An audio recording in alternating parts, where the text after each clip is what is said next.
अपनी सोच बदलो तो दुनिया बदल जाएगी। यह प्रेरणादायक कहानी एक बूढ़े आदमी की। एक ऐसा बूढ़ा आदमी जो अपने बुढ़ापे में अपने बेटी और बेटों के द्वारा ठुकराए जाने पर अपने लिए 2 वक्त की रोटी तक जुटाने में कठिनाई महसूस करता है। फिर भी वह हिम्मत करके होलसेल की दुकान से अपने पास पड़े चंद रुपयों की पेनें खरीदता है और बस स्टॉप पर जाकर एक जगह बैठकर उन्हें बेचने की कोशिश करता है। बूढ़ा दिन भर पेन बेचते बेचते थक जाता है, लेकिन उसकी ज़्यादा पेन नहीं बिकती। फिर वह किसी जगह सो जाता है जिस जगह वह बैठकर पेन बेच रहा था। बूढ़ा जहाँ सोया था वहीं पर अपना पेन का कटोरा भी रखा होता है। बूढ़े को ऐसी अवस्था में सोते हुए देख आते जाते लोगों को उस पर दया आती है और वह उसके कटोरे में पैसा डालना शुरू कर देते हैं। जब बूढ़ा जागता है तो देखता है कि उसकी पेन एक भी कम नहीं हुई है और उसके कटोरे में काफ़ी सारे पैसा जमा हो गए हैं। वह समझ जाता है कि लोगों ने उसको भीख देना शुरू कर दिया है। अब बूढ़ा हर दिन उसी जगह पर आता है, थोड़ी देर बैठता है और वहाँ लेट जाता है और इस तरह से उसे हर दिन ढेर सारे पैसे भीख के तौर पर मिलने लगते हैं।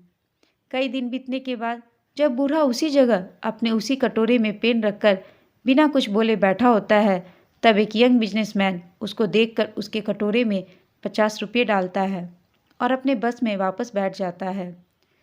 कुछ सेकंड बाद वह बिजनेसमैन दोबारा आता है और बूढ़े के पास आ जाता है।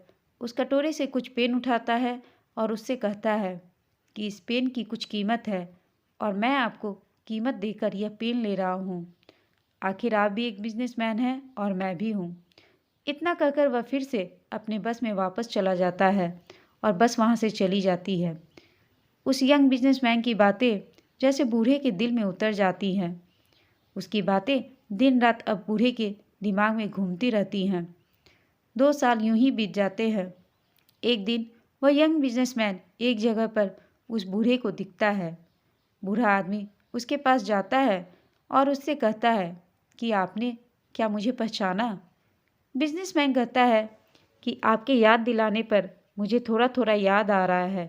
शायद आप वही बूढ़े आदमी हैं जो कभी उस बस पर स्टॉप पर बैठकर भीख मांगा करते थे। लेकिन आज तो आपका अंदाज ही कुछ और है। आप सूट बूट में टाई पहनकर यहाँ क्या कर रहे हैं?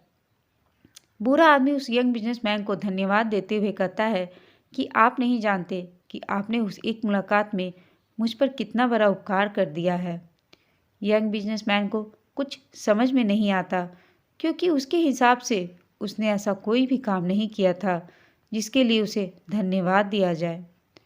बूढ़ा आगे बताते हुए कहता है कि मैं आपको पूरी बात बताता हूँ। उस दिन जब आपने मुझ पर दया न दिखाते हुए अपने पैसों के बदले मेरे कटोरे से पेन उठाई और जो शब्द आपने मुझसे कहे कि पेन की भी कीमत है और आपकी तरह मैं भी एक व्यापारी हूँ, इन शब्दों ने मेरे दिमाग पर आंदोलन कर दिया। उस दिन से मैं सोचने लगा कि मैं यह क्या कर रहा हूँ। मैंने ज़िंदगी भर कड़ी मेहनत करके अपना और अपने परिवार का पेट पाला था, तो फिर मैं आज इस उम्र में कैसे हार सकता हूँ। मैं उस दिन तुरंत उठा, मैंने घूम घूम कर सारी पेन बेच दी और अगले दिन से मैंने पेन के साथ कॉपी और बुक्स भी बेचना शुरू कर दिया।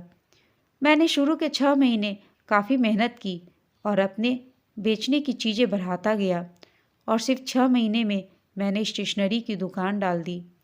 मेरे अंदर जो मेहनत करने की लगन आपने पैदा की थी, उसकी वजह से मैं इतने पर ही नहीं रुका।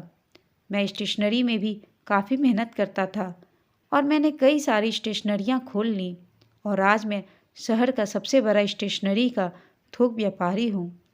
उस यंग बिजनेसमैन को उस बूढ़े आदमी को गले से लगा लिया और उसे कॉन्ग्रेचुलेशंस कहा। दोस्तों, दुनिया क्या सोचती है इससे भी फ़र्क नहीं पड़ता। फ़र्क पड़ता है कि आप अपने बारे में क्या सोचते हो।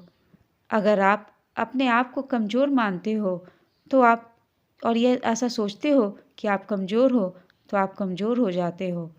अगर आप अपने आप को ताकतवर और सक्षम मानते हो तो आपको सक्षम होने से, सफल होने से दुनिया की कोई भी ताकत नहीं रोक पाती है। दोस्तों, छोटी सी यह प्रेरणादायक कहानी हमें यह छोटा सा लेकिन जीवन का बहुत ही महत्वपूर्ण पाठ पर आकर जा रही है कि सोच बदलो तो दुनिया बदल जाएगी। आप ज़िंदगी में जैसा सोचोगे, ज़िंदगी में वैसा ही आगे बढ़ते जाओगे। यह छोटी सी कहानी आपको कैसी लगी, हमें कमेंट करके बताइएगा। साथ ही आपसे एक रिक्वेस्ट है, अगर कहानी अच्छी लगी हो तो इसे लाइक, शेयर और चैनल को सब्सक्राइब ज़रूर कीजिएगा। कहानी सुनने के लिए आप सबका धन्यवाद।